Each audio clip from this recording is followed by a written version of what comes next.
हाँ तो भाई आज का सेशन स्टार्ट करते हैं। और सबसे पहले आपको गुड मॉर्निंग। और आपने कल एमटीएस के क्वेश्चंस किए थे जो कि आपके 5 जुलाई 2022 को आया था पेपर। वो मॉर्निंग शिफ्ट था, आज हम जो है वो आफ्टरनून शिफ्ट का पेपर कर रहे हैं। स्टार्ट करते हैं आराम से, ठीक है। और जैसे मैं आपको प्रिपेयर करा रहा हूँ उसी हिसाब से आप प्रिपेयर करते जाना। रोज़ 8 बजे सुबह आपको एक वीडियो मिल जाएगी, ठीक है। चलो स्टार्ट करते हैं। If 35% of x is equal to 42.5% of 700, then what is the value of x? कह क्या रहा है कि 35% x का 35% x का 35% x का 42.5% 700 के इक्वल है और x की हमें वैल्यू निकालनी है, ठीक है। 2 जीरो से 2 जीरो काट देंगे, ठीक है। 1 जीरो से 1 जीरो, 35 को 2, 425 का डबल कितना आएगा? 850। तो आपका आंसर हो जाएगा 850। तो x का वैल्यू कितना आया यहाँ से? 850, ठीक है। सिंपल सिंपल से क्वेश्चन आते हैं। मैंने आपको कल भी बताया था कि सिंप्लीफिकेशन के बहुत सारे क्वेश्चंस आते हैं और उन्हीं क्वेश्चंस को हम बहुत आराम से करेंगे। एमटीएस की ये सीरीज है और एमटीएस के पेपर से पहले आपको 2022 के सारे सॉल्यूशंस मिल जाएंगे। नेक्स्ट क्वेश्चन पे बढ़ते हैं। The selling price of an article is 3 times of the loss incurred on selling this article. What is the loss percentage? कह क्या रहा है कि जो सेलिंग प्राइस है ना, सेलिंग प्राइस जो आर्टिकल का है वो 3 गुना है किसके? लॉस के। देखिए, सबसे पहले तो लॉस और प्रॉफिट पे बात करते हैं। लॉस होता क्या है? लॉस जब होता है जब आपका जो कॉस्ट प्राइस है वो सेलिंग प्राइस से क्या हो जाए? ज़्यादा हो जाए। अब ये तो टेक्निकल बात हुई। इस टेक्निकल बात को थोड़ा सा क्या है, देसी जो लेमन मैथ्स होता है उसके हिसाब से समझते हैं। मान लो ये एक पेन है। इस पेन को आपने खरीदा कितने रुपए में? 10 रुपए में। और बेचा कितने रुपए में? 9 रुपए में। इसका मतलब इसका कॉस्ट प्राइस हुआ कितना? 10। और सेलिंग प्राइस हुआ कितना? 9। तो आपको लॉस हो गया। लॉस हो गया कितने रुपए का? 1 रुपए का। तो आपने किया क्या? CP minus SP is equal to loss. वही चीज हमने इसमें यूज की है। अब इस क्वेश्चन को देखते हैं। इस क्वेश्चन को देखते हैं आराम से। ये कह रहा है कि the selling price of an article is 3 times of the loss. जो सेलिंग प्राइस है, सेलिंग प्राइस है वो क्या है? 3 गुना है किसके? उसके लॉस के। लॉस कब होगा? CP minus SP. यहां से आपका सीपी और एसपी का क्या आ जाएगा? रेशो निकल के आ जाएगा। एक बार इस ब्रैकेट को खोल लेते हैं। SP is equal to 3 CP minus 3 SP। SP इधर आके प्लस हो जाएगा। 4 SP is equal to 3 CP। और यहां से SP अपॉन CP क्या आ जाएगा? 3/4। तो आपका जो रेशो आया निकल के, SP आया 3 यूनिट और CP आया 4 यूनिट। हमें बताना है लॉस परसेंटेज। तो लॉस परसेंटेज जब निकालेंगे, लॉस किस पे कैलकुलेट होता है? CP पे। 1/4 गुना में 100। तो ये कितना आ जाएगा? 25%। आपका आंसर हो जाएगा 25%। तो फोर्थ ऑप्शन आपका आंसर है।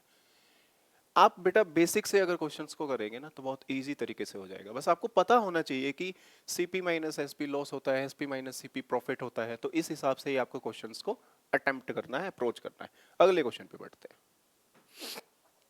एक क्वेश्चन है, what is the average of 512, 620, 428 और 580।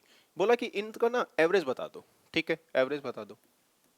512, 620, 428 और 580, ठीक है।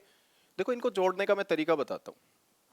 ये सबसे पहले ये जो पहले वाले हैं ना, इनको जोड़ लो। 6 और 5 11 और 4 15 और 5 20, 2000 आ गया। उसके बाद वालों को जोड़ो। 28 और 12 40 और 20 60 और 80 140 आ गया 2140। एवरेज निकालने के लिए संख्या देख लो, 1 2 3 4, 4 संख्या है। 4 से क्या करोगे आप? डिवाइड कर दोगे। जब 4 से डिवाइड करोगे तो कितना आएगा? 535। तो इसका जो आंसर है दैट इज 535। सिंपल सिंपल से क्वेश्चन है, मैं फिर से बोल रहा हूं। बहुत ही ज्यादा सिंपल क्वेश्चन आते हैं, बस आपको क्या करना है, अपनी कमांड बनानी है इनको अप्रोच करने में। नेक्स्ट क्वेश्चन पे बढ़ते हैं।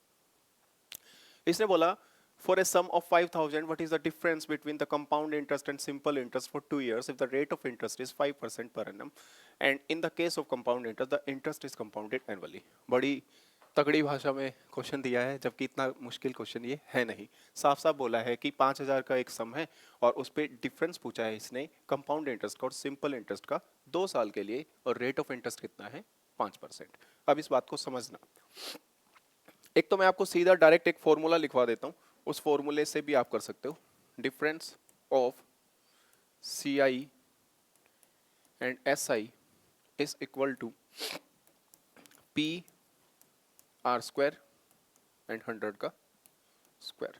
जिस बच्चे को थोड़ा याद करने में दिक्कत हो ना, तो मैं उसको एक चीज बता देता हूँ कि आर स्क्वायर और 100 का स्क्वायर है, ये सीधा सा है कि आर परसेंटेज होता है, तो आर का जब परसेंटेज हटाएंगे तो क्या करेंगे आप 100 का स्क्वायर कर देंगे। याद रखने में कोई दिक्कत नहीं होगी। डिफरेंस को ले लेते हैं डी। प्रिंसिपल है आपका 5000 और रेट क्या है 5%, ठीक है, और बटे 100 गुना में फिर से 100, 100 से 100, 50 से काटो 2, 25 बटे 2, 25 बटे 2 कितना आएगा 12.5। तो आपका आंसर हो जाएगा 12.5, 12.5। बहुत सिंपल से क्वेश्चन आते हैं, इतने मुश्किल क्वेश्चंस नहीं आते, ठीक है। एक एक करके सारे क्वेश्चंस करेंगे। अगला question, a bag is sold at a discount of 12.5%, the mark price of the bag is 26,400 and the profit earned is 25%, what is the cost price of the bag। ये बहुत ही ठीक ठाक क्वेश्चन है MTS के हिसाब से। अच्छा, इस क्वेश्चन में ना मैं आपको एक अच्छा सा तरीका बताता हूँ। इसमें क्या है, हम इस क्वेश्चन को रेशो से भी कर सकते हैं। हमारे पास दो चीजें गिवन है, एक तो इसने दिया है हमें डिस्काउंट जो कि कितना है 12.5%, और इसने एक हमें दिया है प्रॉफिट जो कि कितना है 25%, ठीक है। डिस्काउंट हम किस पे निकालते हैं, एमपी पे, ठीक है। तो अगर मैं इसका फ्रैक्शन बनाऊं तो ये बनेगा क्या, 12.5 का फ्रैक्शन क्या होता है 1/8। तो एक फ्रैक्शन, एक रिलेशन निकल के आ गया। डिस्काउंट अगर 1 यूनिट है तो एमपी कितना है 8 यूनिट। यहीं से प्रॉफिट परसेंटेज का भी आ जाएगा। प्रॉफिट हम किस पे निकालते हैं, सीपी पे, ठीक है। तो 25% का फ्रैक्शन बनाया 1/4। अगर प्रॉफिट 1 यूनिट है तो सीपी कितने यूनिट है 4। तो यहां से हम एसपी निकाल सकते हैं, तो एसपी हमारा कितने यूनिट होगा 5। यहां से भी एसपी निकाल सकते हैं, एसपी कितना है 8 माइनस 1, 8 माइनस 1 तो कितना 7। यहां से आप क्या निकाल सकते हो, रेशो निकाल सकते हो। रेशो निकाल लो सीपी, एसपी और एमपी का। देखो पहले वाले रिलेशन में पहले निकाल लेते हैं, सीपी कितना है 4 और एसपी कितना है 5 पहले में, और इस केस में देखेंगे तो एसपी कितना है 7 और एमपी कितना है 8। अब बेटा ये रेशो आपको बनाना आता होगा, नहीं बनाना आता है तो मैं आपको समझा देता हूँ, एक बार मैं दूसरे पेन से बताता हूँ। आप क्या कर सकते हैं, जैसे ये जगह खाली है और ये वाली जगह खाली है, और ये कहीं तक भी खाली हो, इनफाइनाइट तक भी खाली हो, ये खाली जगह को किससे आप इसके पास वाले डिजिट से भर देंगे, ठीक है। यहाँ पे कितना है 5, तो आप यहाँ पे भी क्या लिखेंगे 5। अब बात वही, ये 7 और यहाँ पे चाहे कितने भी जगह खाली हो, सारी जगह किससे भरोगे, इसके पास वाली संख्या से, ये भी 7। अब कॉमन देखो, कुछ भी कॉमन नहीं है, कुछ भी कॉमन नहीं है, तो आप सीधा सा क्या है इनको मल्टीप्लाई कर लो, 7 चौका 28, 7 पंजे 35 और 8 पंजे 40। तो आपका जो रेशो निकल के आया, वो रेशो आपका निकल के आया है 28, 35 और 40, ठीक है। यहां तक एक बार इसका स्क्रीनशॉट ले लो, फिर मैं इस क्वेश्चन को आगे कराता हूं, ये मुझे जगह थोड़ी खाली चाहिएगी।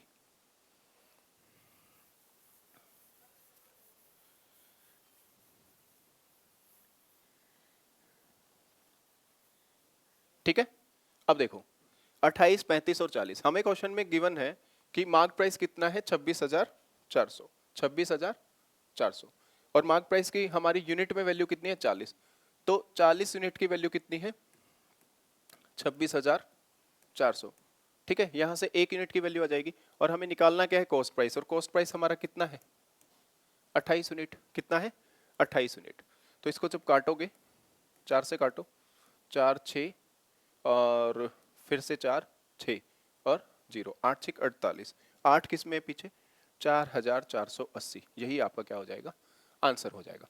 बहुत सिंपल सिंपल से क्वेश्चन आते हैं भाई, ठीक है। एक आधा क्वेश्चन है जो थोड़ा सा उन्होंने सीजीएल लेवल पे डाल दिया होगा, ठीक है, बाकी आपके 25 क्वेश्चंस में से लगभग 23 24 क्वेश्चंस बहुत सिंपल होते हैं, और ये क्वेश्चन भी डुएबल है, ऐसा कुछ नहीं है, बच्चों को आता होगा, ठीक है। अगले क्वेश्चन पे बढ़ते हैं।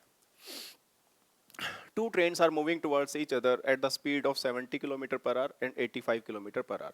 Their lengths are 210 meter and 255 meter respectively. How much time will they take to cross each other completely? कहना क्या चाहता है, कल मैंने आपको ट्रेन्स के क्वेश्चन का एक सिंपल सा फॉर्मूला बताया था, वही एक फॉर्मूला है जो सब चीज़ों का रामबाण है, ठीक है। इसमें भी आप लगा सकते हो आराम से। मैंने बताया था, पहले तो एक बार ट्रेन के लेंथ पे बात कर लेते हैं कि ये एक ट्रेन है, ठीक है, इसका लेंथ कितना है 210। ये दूसरी ट्रेन है, इसका लेंथ कितना है 255। जब ये ट्रेन ये बी ट्रेन ए ट्रेन को क्रॉस करेगी तो इन दोनों की एक ऐसा पॉइंट आएगा कि इन दोनों की लेंथ क्या हो जाएगी, ऐड हो जाएगी। इसका मतलब क्या है कि ये जो लेंथ है इसी को ये ट्रेवल करेंगी, ये जो लेंथ है इसी को ये ट्रेवल करेंगी, और जिस लेंथ को वो ट्रेवल करेंगी वही क्या बन जाएगा, डिस्टेंस बन जाएगा, ठीक है। तो चलो इस क्वेश्चन को देखते हैं। अब क्या है कि दोनों लेंथ्स जो है ट्रेन की वो ऐड हो जाएंगी, 210 255, और हमें निकालना क्या है, टाइम। तो सेकंड इनटू में 18/5, और इधर आती है रिलेटिव स्पीड। अब पहले देखो एक दूसरे की डायरेक्शन में आ रही है, यहाँ पे समझाता हूँ, ये इधर से आ रही है और ये इधर से आ रही है, ये एक्स की स्पीड से आ रही है वाई, तो दोनों की स्पीड क्या हो जाएगी, ऐड हो जाएगी।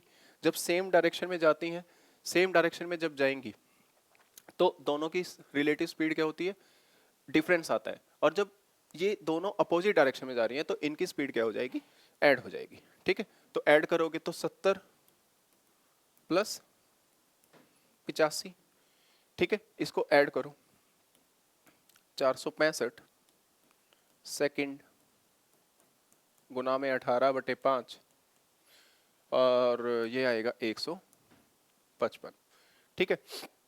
जब इसको कैंसिल करोगे तो ये कितना आ रहा है, 3, मतलब 54/5, 54/5 कितना बन जाएगा, 10.8 सेकेंड, ठीक है। अगर जिस बच्चे को नहीं आता हो तो मैं यहां से बता देता हूं, 54/5 है। ऐसी सिचुएशन में जब नीचे 5 हो तो आप 2/2 से भी गुना कर सकते हो, नीचे हमने क्या बना लिया, डेसिमल बना लिया, 5 दूनी 10 और 54 दूनी 108, तो आंसर हो जाएगा 10.8 सेकेंड। आगे बढ़े,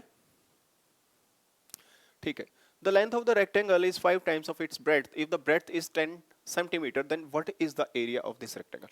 बोल रहा है कि जो लेंथ है ना एक रेक्टेंगल की, ये लेंथ जो है रेक्टेंगल की वो क्या है, 5 टाइम्स ऑफ इट्स ब्रेड्थ, ये इसकी ब्रेड्थ के 5 गुना है, इसकी ब्रेड्थ के 5 गुना है, और यहाँ पे इसने ब्रेड्थ भी दिया है, ब्रेड्थ कितना है 10 सेंटीमीटर है, तो यहाँ से लेंथ आ जाएगी निकल के, अगर p का वैल्यू पुट कर देंगे तो 5 गुना में 10, और ये आ जाएगा 50 सेंटीमीटर, ठीक है।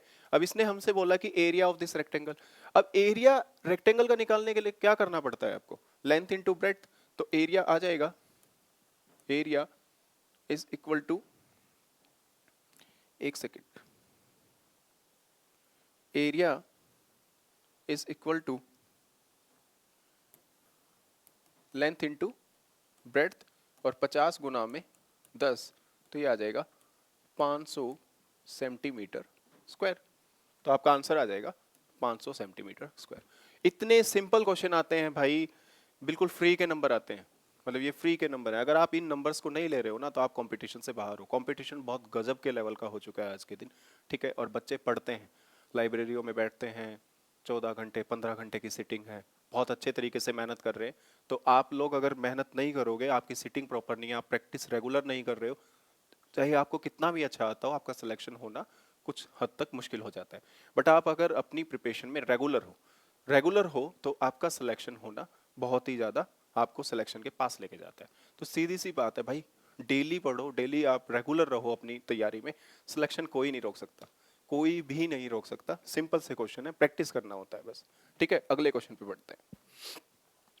The salaries of two friends are in the ratio 3:4. If the difference in their salaries is 3000 then find the sum of their salaries. बताओ ये क्या क्वेश्चन है, इसको क्या ही कराएं। इसने बोला दो दोस्त हैं और उनकी सैलरी का रेशो कितना है 3 और 4 और उनकी डिफरेंस कितना है 3000। उनकी सैलरी में डिफरेंस कितना है 3000। अब अगर मैं इनकी सैलरी का डिफरेंस लूँ इनके रेशो में या यूनिट्स में तो आता है 4 माइनस 3 1। तो एक यूनिट का वैल्यू कितना है 3000 और हमें निकालना क्या है उनकी सैलरी का सम। उनकी सैलरी 4 प्लस 3 कितनी बनती है 7 यूनिट। तो 7 तिया 21। तो उनकी सैलरी का जो सम बन जाएगा वो बन जाएगा 21,000। ठीक है, बताओ यार इन क्वेश्चंस में क्या करोगे आप। और अगर आप ऐसे क्वेश्चंस भी नहीं अटेम्प्ट कर पाओगे तो आप कैसे सोच सकते हो कि आपको सेंट्रल गवर्नमेंट की जॉब मिल जाएगी। ठीक है, सिंपल सिंपल से क्वेश्चन है और उनको सिंपल तरीके से ही करना है आपको। आगे बढ़ते हैं। Tap a can fill an empty tank alone in 6 hours. एक नल है और वो 6 घंटे में एक टंकी को भर देता है। Very good. और tap B alone can empty the same tank. दूसरा वाला टैंक जो है वो क्या करता है खाली करता है कितने घंटे में 8 घंटे में। एक ए टैंक क्या कर रहा है 6 घंटे में भरता है और दूसरा टैंक जो है वो 8 घंटे में खाली करता है। ठीक है, फिर बोल रहा है if they are opened in the alternate hours. Alternate hours का मतलब क्या होता है बेटा कि पहले एक को चलाया, ठीक है, उसके बाद दूसरे को चलाया, पहले वाले को बंद कर दिया। ठीक है, इसका मतलब है कि एक टाइम पे एक ही काम पे रहेगा। ए वाला चल रहा है तो बी वाला बंद, बी वाला चल रहा है तो ए वाला बंद। ठीक है, then in how much time will the tank be full for the first time। ये कह रहा है कि पहली बारी में ये बताओ कि टैंक कितने घंटे में भर जाएगा। अब बात को समझना, ये 6 घंटे में क्या करता है भरता है और वो 8 घंटे में खाली करता है। अब हम देखें कि अगर टैंक की टोटल कैपेसिटी निकालें तो कितनी बन रही है, इनका एलसीएम आ जाएगा। ठीक है, 24। ये क्या करता है 1 घंटे में 4 भरता है और ये क्या करता है 1 घंटे में 3 खाली करता है। अब भाई सीधी सी बात है कि इसने बोला ऑल्टरनेट। ऑल्टरनेट का मतलब है कि पहले कौन चलेगा ए, उसके बाद कौन चलेगा बी, फिर ए, फिर बी और ऐसे ये चलते जाएंगे और टंकी भरते जाएंगे। यहां तक ये बात समझ में आ गई होगी। ठीक है, तो इसी बात को थोड़ा सा आगे बढ़ाते हैं। हो क्या रहा है,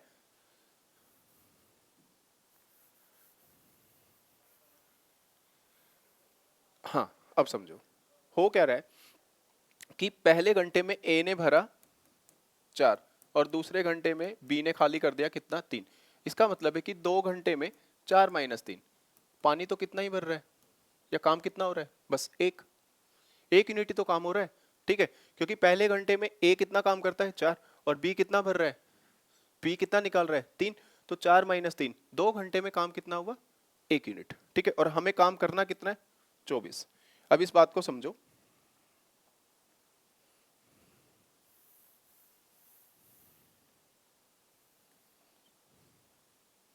2 घंटे में 1 यूनिट काम हो रहा है। ठीक है, आखिरी वाले घंटे में वो 4 भर देगा। आखिरी वाले घंटे में जब एक ही बारी आएगी तो वो 4 भर देगा। तो 24 माइनस 4 हमें काम करना कितना है 20 यूनिट मुझे काम करना है। तो यहाँ पे मुझे कितना यूनिट चाहिए 20। मैंने कितने से गुना किया 20 से। तो यहाँ भी मैं कितने से गुना कर सकता हूँ 20 से। तो कितना आएगा यहाँ पे आगे 40 घंटे। ठीक है, 40 घंटे में 20 यूनिट हो गया और अगले घंटे में वो 4 यूनिट काम करेगा नहीं करेगा। ठीक है, तो 1 घंटा और तो वो कर देगा 41 घंटे में आपकी जो टंकी है वो पहली बार भर जाएगी। तो इसका जो आंसर हुआ वो हुआ 41 घंटे। क्वेश्चन ठीक ठाक था। ठीक है, इतना मुश्किल नहीं था। आप इस क्वेश्चन में एक चीज कर सकते हैं कि आपको जब पता लगा भरने वाला कितना है कि 1 घंटे में 4 भरता है तो सबसे पहले इस टोटल में से इस 4 को क्या कर दो माइनस कर दो और फिर यहां से इनके मल्टीपल में आंसर निकाल लो। सिंपल सा क्वेश्चन है। ठीक है, आगे बढ़ते हैं। If 3 sides of a triangle are 21 centimeter, 20 centimeter and 29 centimeter long, what is the area of the triangle। देखो बेटा ये ट्राइंगल जो है ना, पहली बात तो आप जब एसएससी का या कोई भी कंपटीशन फाइट कर रहे हैं तो आपकी कमांड जो होती है वो ट्रिपलेट्स पे, राइट एंगल ट्राइंगल पे या ट्राइंगल्स पे या जो बेसिक जो कंसेप्ट्स होते हैं प्रॉपर्टीज होती हैं वो आपको बिल्कुल याद होनी चाहिए। ठीक है, दिखते ही आपको समझ में आना चाहिए कि यार ये राइट एंगल ट्रायंगल है, ये इक्विलेटरल ट्रायंगल है, ये आइसोसेलेस ट्रायंगल है, इसकी ये प्रॉपर्टी है। ठीक है, अगर आपको देखते ही समझ में आ जाता है तो आपका टाइम भी बचता है, आपके एफर्ट भी बचते हैं और आप अच्छे तरीके से बहुत एफिशिएंट होकर दूसरे क्वेश्चंस को भी अटेम्प्ट कर सकते हो। ठीक है, ये एक राइट एंगल ट्रायंगल है, ये एक राइट एंगल ट्रायंगल है, क्योंकि 21, 20 और 29 एक ट्रिपलेट होता है। ठीक है, तो मैं इसको ले रहा हूँ 21, ये 20 और ये 29। अच्छा बेटा, एक और बात, राइट एंगल ट्रायंगल में ना आप परपेंडिकुलर और बेस को इधर उधर कर सकते हो, बट आप हाइपोटेनस को नहीं कर सकते। और हाइपोटेनस क्या होती है? लॉन्गेस्ट साइड होती है। कौन सी साइड होती है? लॉन्गेस्ट। तो आप सबसे पहले लॉन्गेस्ट को लिख लेना, उसके बाद आप परपेंडिकुलर और बेस को इधर उधर करना चाहो तो कर सकते हैं। ठीक है, अब देखो, एरिया ऑफ अ ट्रायंगल क्या होता है? Half into base into height, तो 21 इंटू 20, तो ये कितना आएगा? 10, और 21 गुना 10, 210 सेंटीमीटर स्क्वायर, 210 सेंटीमीटर स्क्वायर। ठीक है, ऐसे आते हैं। मैं आपको कुछ ट्रिपलेट्स लिखवा देता हूँ, मैं आपको कुछ ट्रिपलेट्स लिखवा देता हूँ जो आपको हेल्प करेंगे। सबसे पहले बेसिक ट्रिपलेट 3, 4, 5। ठीक है, उसके बाद 12, 5, 13, 15, 8, 17, 20, 21, 29। ये कुछ ट्रिपलेट्स हैं, आप इन ट्रिपलेट्स को लिख लीजिए और ये आपको पेपर में हेल्प कर सकती हैं। अच्छा, कुछ डिराइव ट्रिपलेट्स भी होती हैं। डिराइव ट्रिपलेट्स कैसे? क्योंकि ये सब क्या है बेटा? नंबर क्या है? ये रेशो में। अब रेशो में अगर मैं इसको 2 से मल्टीप्लाई करूं तो मुझे मिलेगा 6, 8 और 10। हाँ, क्योंकि ये भी क्या है? एक डिराइव ट्रिपलेट है। ठीक है, अगर मैं इसको 2 से काटूं तो मुझे बेसिक ट्रिपलेट मिल जाएगी। 2 से काटोगे तो आप कितना मिलेगा? 3, 4 और 5। इस तरीके से भी आप ढूंढ सकते हैं। ठीक है, वो डिपेंड करता है एग्जामिनर पे किस तरीके से वो सेट करता है क्वेश्चन को। आगे बढ़े, next question. The cost price of a table to Ravi was 1600. Ravi sold this table at a loss of 10%. What was the price at which Ravi sold the table? देखो क्या कह रहा है कि कॉस्ट प्राइस एक table का 1600 रुपए, और रवि इस टेबल को बेचता है कितने परसेंट पे? 10% लॉस पे। और कह रहा है what was the price at which Ravi sold the table. Simple सा, सेलिंग प्राइस उसने हमसे पूछा है और टेबल का कॉस्ट था कितना? 1600। 10% लॉस पे बेच दी रवि ने, तो 90% पे बेच दी होगी, जब भी तो उसको लॉस हुआ। तो इस 1600 का हम क्या निकाल लेंगे? 90%। काटो। ठीक है, 16 निमा 144, 144, एक जीरो बचा हुआ है बेटा, तो आपका आंसर आ गया 1440। ये आपका आंसर है। बताओ अब इन क्वेश्चंस को अगर आप मुश्किल कहोगे तो क्या करेंगे? बताओ।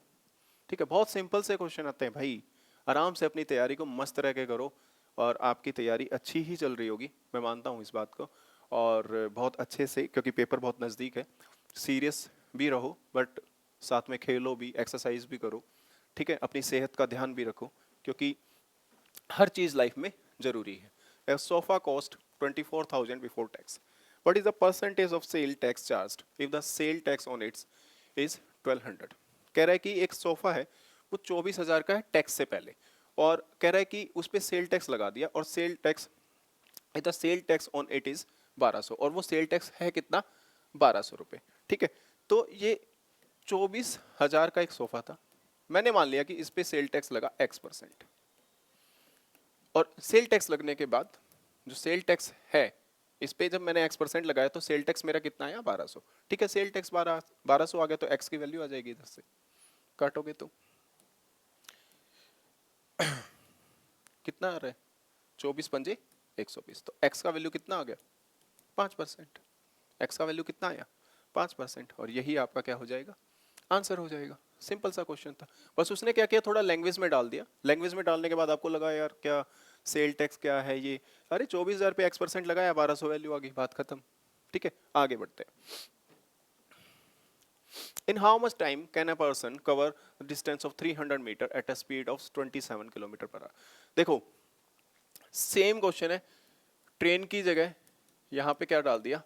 परसेंट डाल दिया, और ट्रेन का मैंने ऐसा जुगाड़ बता रखा है आपको कि आपका एक भी क्वेश्चन नहीं रुकना।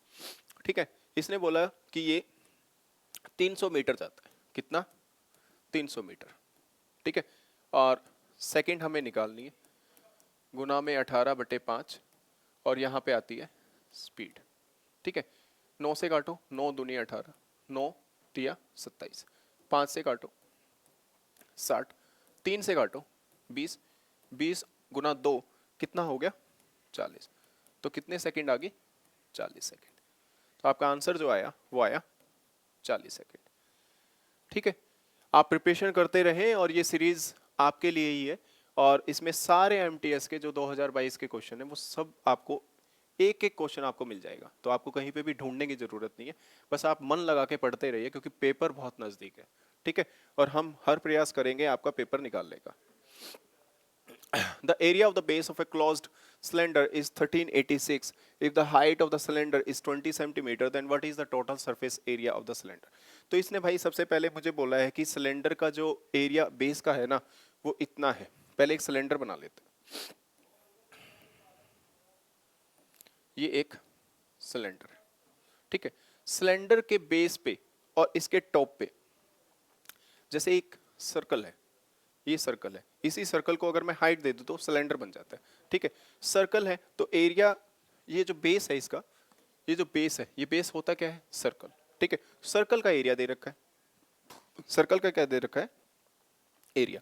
एरिया सर्कल का क्या होता है pi r square, pi r square, और ये दिया कितना है 1386। यहां से हमारी आर की वैल्यू आ जाएगी। ठीक है, आर की वैल्यू आ जाएगी, निकाल लो, 11 दूनी 22, 11 से काटो 11, 6 6, 2 से काटो 63, आर स्क्वायर 63 के फैक्टर बना लो, 7 तिया 21 तिया 63, और इधर वाला 7 आ जाएगा। तो मेरा रेडियस कितना आ जाएगा बेटा 21 सेंटीमीटर। रेडियस मेरा कितना आया 21 सेंटीमीटर, और हाइट इन्होंने खुद से दे रखी है, हाइट आपको दे रखी है 20 सेंटीमीटर। हाइट कितना दे रखा है 20 सेंटीमीटर। अब हमें निकालना है total surface area. Total surface area जो सिलेंडर का होता है वो क्या होता है, ठीक है। चलो, जो टोटल सरफेस एरिया होता है सिलेंडर का वो क्या होता है, यहां पे लिख रहा हूं टीएसए। टीएसए में सबसे पहले सीएसए, और जो टॉप का एरिया और बॉटम का एरिया, टॉप और बॉटम दोनों पे ही क्या होते हैं सर्कल होते हैं, तो 2 pi r square, pi r square एक सर्कल का, और गुना में 2 कर दूंगा तो दोनों का आ जाएगा, टॉप का भी और बॉटम का भी। ठीक है, और सी एस से क्या होता है, सी एस से होता है 2 पाई आर एच, यहां से आप इसमें जोड़ोगे टॉप और बॉटम का एरिया, और 2 पाई आर आपका आ गया कॉमन, और एच प्लस आर, तो ये आपका आ गया क्या total surface area of cylinder. ठीक है, आर की वैल्यू भी है हमारे पास और हमारे पास एच की वैल्यू भी है, तो आराम से निकल जाएगा। ठीक है, देखते हैं।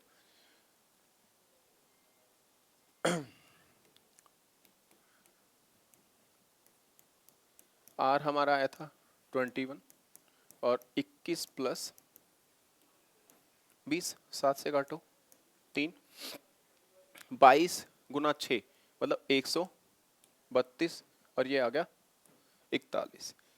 ठीक है, 132 गुना 41 जब करोगे 13 चौका 52, 54, तो 5412 सेंटीमीटर स्क्वायर, ये आपका आंसर आ जाएगा। ठीक है, आप अंदाजे से भी आंसर निकाल सकते हो। यहाँ पे जैसे 13 130 को 40 से करो, 13 चौका 52, तो 52 के आसपास आ रहा है। ठीक है, 5 में एक ही ऑप्शन है, ऑप्शन बड़े दूर दूर है, तो आप आराम से लगा सकते हो। ठीक है, आगे बढ़ते हैं। Param can do a piece of work in 24 hours. Charan can do the same work alone in 30 hours. If they work together, what fraction of the work can they complete in one day? परम और चरण भाई दो मित्र हैं, परम मित्र और चरण मित्र। ठीक है, दो मित्र हैं, और दोनों मित्र क्या कर रहे हैं, एक काम करता है 24 घंटे में और एक काम करता है 30 घंटे में। ठीक है, दोनों का एलसीएम टोटल वर्क आ जाएगा। टोटल वर्क कितना हुआ 120। इसका मतलब परम एक दिन में 5 काम करता है, तो चरण एक दिन में 4 काम करता है। बढ़िया, ये भी नाम राइम जा रहा है, चरण 4 परम 5। ठीक है, और अब उसने बोला क्या, if they work together what fraction of the work can they complete in one day. कह रहा है कि ये बताओ कि एक दिन में वो कितने फ्रैक्शन ऑफ काम कर देंगे। ठीक है, एक दिन में। अब एक दिन में दोनों मिलकर कितना काम करते हैं? एक 5 करता है, एक 4 करता है, 9 काम करते हैं, और हमें निकालना है फ्रैक्शन, तो 9/120। तो आंसर कितना है? 3/40। आंसर हो जाएगा 3/40। परमचरण ने तो अपना काम कर लिया, अब हम अपना काम करते हैं। Rahul bought 120 tables for 56,500। If the average price of 70 tables is 450, then what is the average price of remaining 50 tables? अरे भाई ये तो सिंपल सा कैलकुलेशन बेस्ड क्वेश्चन है, ठीक है।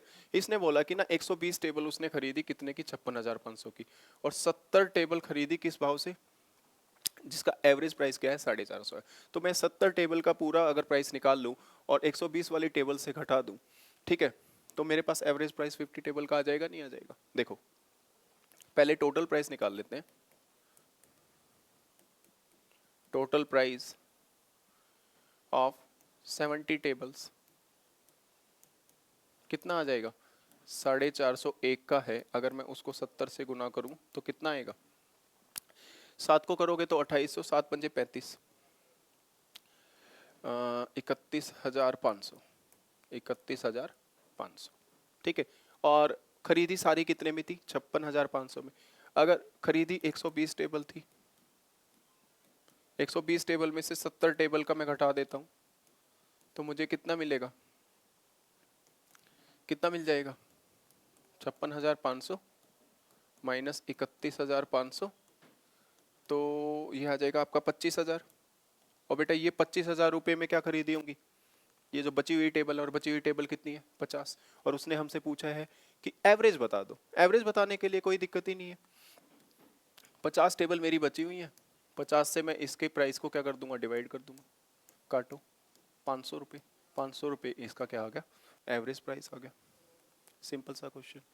टेबल चेयर बिक गई, बताओ कितना सिंपल है। टेबल चेयर सब आता रहता है आपके पेपर में, सबसे मिलाती है एसएससी आपको।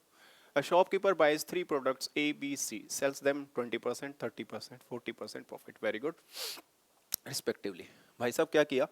3 प्रोडक्ट खरीदे A, B, C, ठीक है, और 20%, 30% और 40% के प्रॉफिट पे बेच दिया। बढ़िया। What is the ratio of selling price of these products if the ratio of their cost price? अरे cost price दे रखा है, ठीक है। देखो cost price दिया उसने 4, 3, 2, ठीक है, और फिर प्रॉफिट दिया। तो फ्रैक्शन को बचाने के लिए क्या कर लेते हैं? कॉस्ट प्राइस मान लेते हैं 400, 300 और 200, ठीक है। इस पे इसने प्रॉफिट दिया, कितना प्रॉफिट दिया? पहले वाले पे 20%। अगर मैं इसका 20% निकालूं तो कितना आ रहा है? 80। दूसरे वाले पे 30%, 30% इसका कितना आ रहा है? 90।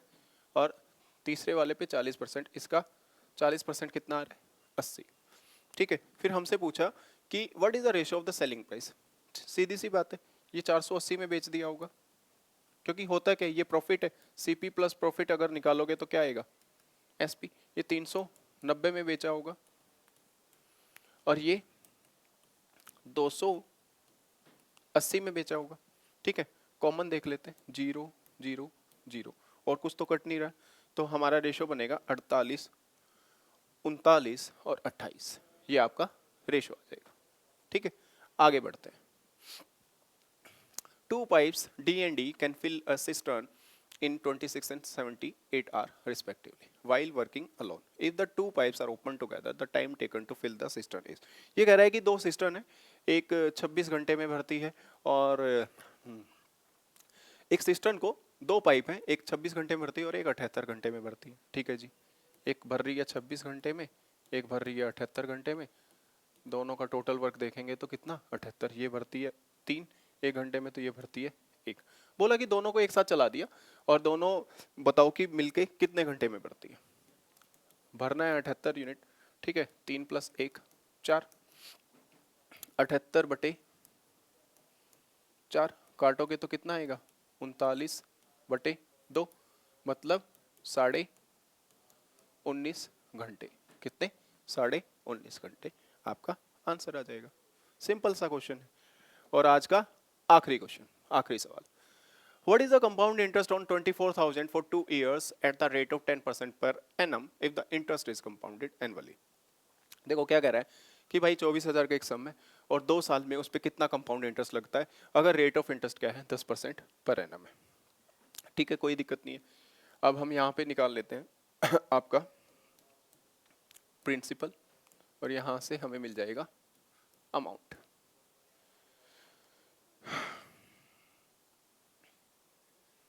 प्रिंसिपल अमाउंट, ठीक है, 10% का रेट है, 10% का फ्रैक्शन बनाओगे तो कितना आएगा 1/10। ये 10 से कितना हो गया 11 पहले साल में। दूसरे साल में भी सेम रेट है 10%, 1/10, तो 10 से फिर से 11। प्रिंसिपल आ गया आपका 100 और अमाउंट आ गया कितना 121। अच्छा, उसने बोला what is the compound interest on 24,000। इसका मतलब क्या है कि प्रिंसिपल की वैल्यू गिवन है।